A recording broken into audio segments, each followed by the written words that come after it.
Rowan Mega Manila, tutok na po dito sa programang Lunas Extension sa DZRH at RHTV. Makakasama po Eleni Bensal, and this evening sasamahan nga po muli tayo ng ating pinagkakatiwalaang Family Medicine at Integrative Medicine Specialist. Walang iba kung hindi si Dr. Irene Lim. Good evening, Doc. Kumusta po? Good evening, Eli, and okay naman, and good evening din ho sa lahat ng mga listeners and televiewers, Luzon, Visayas, and Mindanao. Ngayong gabing ito, Doc, pag-uusapan natin wake up call for cough and cold remedy. Panigurado, Doc, marami ang interesado dito at makaka-relate ano, dahil sa ganitong klaseng panahon, marami ang sinisipon, Doc, Yes. at inuubo. Ano. Kaya nga po, ang unang nating katanungan, Doc, ano nga daw po ba yung madalas na pwedeng panglunas sa ubo at sipon na maaari pong i-apply ano, ng ating mga kababayan? Okay, no? So, kadalasan, itong mga cough and colds remedy na ginagamit, over the counter. So, kadalasan, ano to minsan naaabuso, o Mm. misuse, maling gamit. Like for example, minsan may ubo ka o minsan may sipon lang. Halimbawa, Mm. sipon, runny nose. Tapos bibili sa butika, ang mangyayari, yung nabili niya, combination. May pangsipon pero may kasamang panglagnat. May kasama din Okay. na antihistamine, pang-allergy. So kumbaga, may dalawa kang drug na ininom na hindi mo naman kailangan. Mm. Because people doesn't know kung alin ba yung tamang gamot na bibilhin nila. Ah, ano lang ba, itong brand na to na single lang, tapos itong brand na to na hindi rin nila alam na tatlo ang laman nun, hindi ba? Mhm.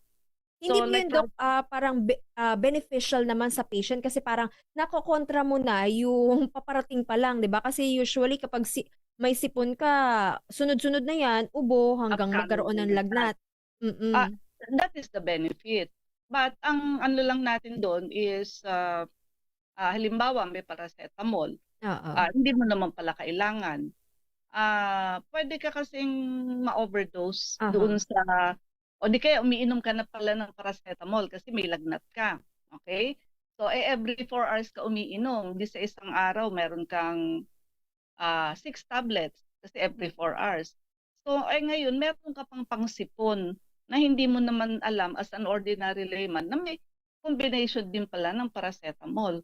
So, hindi ba sabi natin paracetamol, huwag ka nang lalagpas sa 8 tablets. So, lumagpas ka na ngayon sa daily limit mo, toxic to the liver na. So, kaya importante na malaman nila ano ba yung pangalan, kung decongestant ba to, Mhm. mucolytic ba to, expectorant ba to, no? Pwede bang pagsama-samahin yan o hindi? Usually, doon nami-misuse that causes danger. Na Okay. simpleng ano lang, simpleng pangsipon lang, bumili ka lang sa butika. Tapos marami ka ng side effect na nakuha because of lack of knowledge. Mhm. Kaya educate natin sila. Alright. So, ano yung maaari, Doc, na kahantungan kung sakaling nakainom nga po sila ng iba pang drugs na included dun sa isang tablet? Yes, oo. Siyempre, but before we go to that, I forgot to mention, ano nga ba yung mga drugs na Mm. pwede nilang inumin? Siyempre, nangunguna ang nasal decongestant. So, ito yung pangtanggal ng bara sa ilong. No? Okay. May mga pasyente kasing runny nose, pero may pasyenteng barado talaga. So, ito pang decongest, pang clear up ng stuffy nose. Ang pinaka-common, the best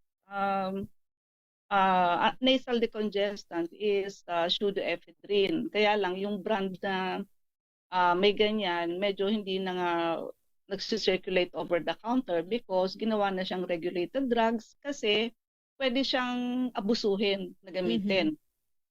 And ang paggamit nitong mga cough colds remedy na to, actually it doesn't address the root cause. Kumbaga Okay. tinatakpan niya lang or minamask niya lang yung symptoms.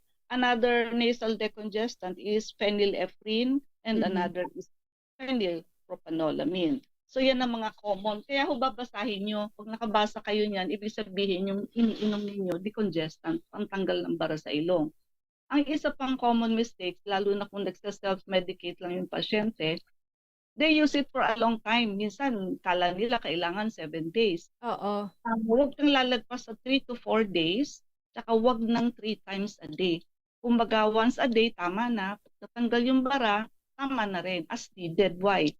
Nakakatuyot kasi ang decongestant ng mucus or secretion. So pag Mm-mm. tumigas yung mga sipon mo dun sa nose, lalo ka magsa-sinusitis and lalong babara yung ilong mo. Magkakaroon ka ng Mm. tinatawag na, yes, marami nagkakamali dyan. They take it 3 times a day for a long period of time o ang end up nila nag-sinusitis.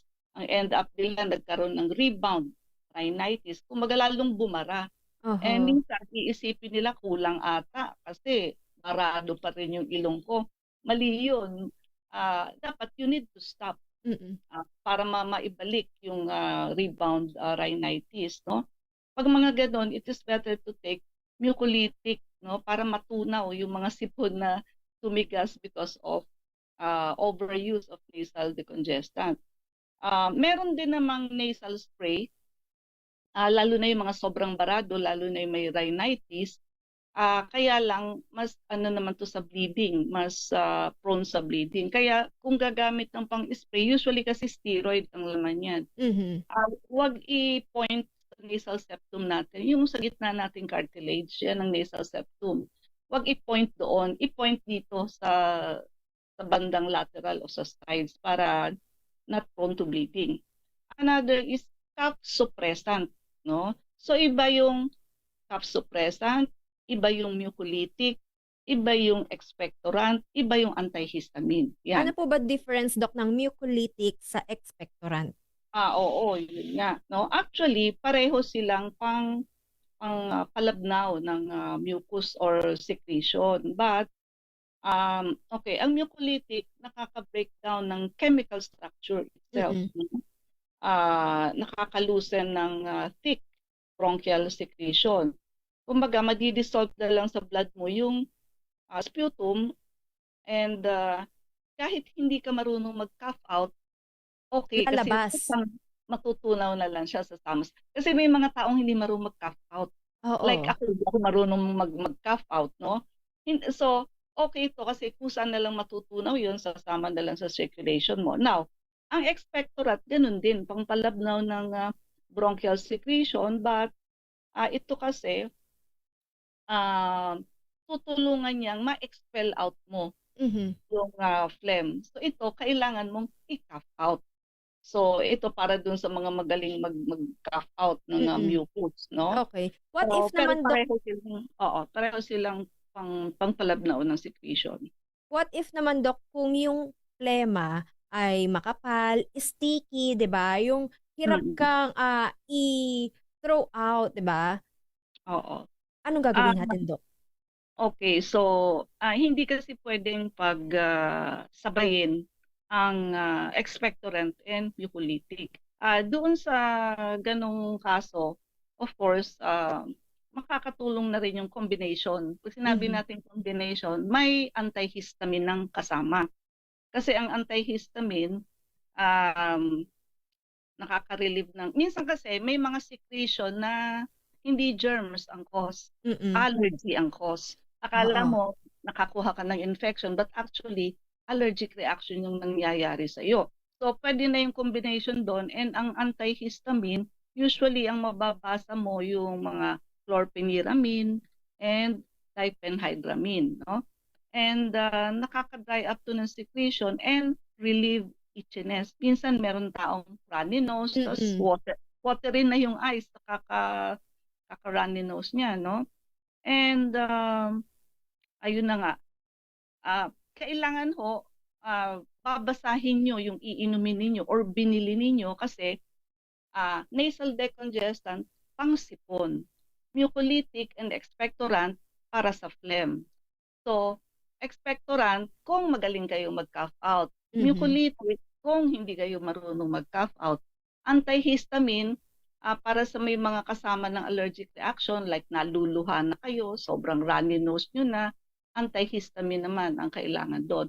Kung nilalagnat na kayo, kailangan nyo na ng analgesic, which is paracetamol.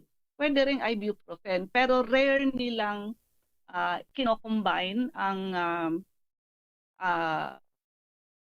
ibuprofen. Kadalasan, paracetamol ang sinasama nila sa combination of drugs. Now, ayun na nga, be careful sa ganun kasi nga minsan hindi naman kailangan yung paracetamol doon sa sipon mo. Gagamitin mo lang yun kung masakit ang katawan mo, may lagnat ka. Kasi baka nga ma-overdose sa paracetamol, and paracetamol, pagka above ka sa tamang level, toxic yan sa liver. So, aayusin niyo ho ang pagbili ng gamot. No, wag ho bili ng bili tapos mali-mali yung binibili niyo. Mm. Basta may phlegm na ho kayo. Ano, wag niyong gamitan ng nasal decongestant or may sipon kayo kasi titigas siya lalong kayong magbabara. Okay, magandang impormasyon 'yan, Doc, ano, naway nakatulong nga po para sa ating mga, Mm.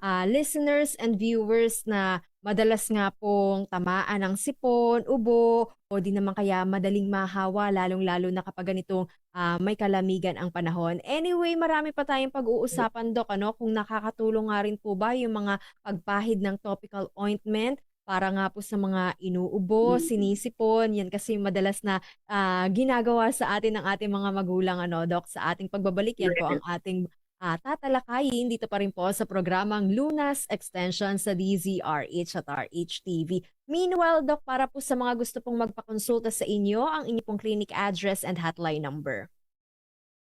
Okay, so we are at Unit 1101, Clinica Medica 101, Centuria Medical Makati, 0919-995-6168, landline 8-546-9412. I repeat, 8-546-9412, 0919-995-6168. Ang clinic hours po natin, late afternoon. Standby at magbabalik po tayo pagkatapos lamang po ng ilang paalala.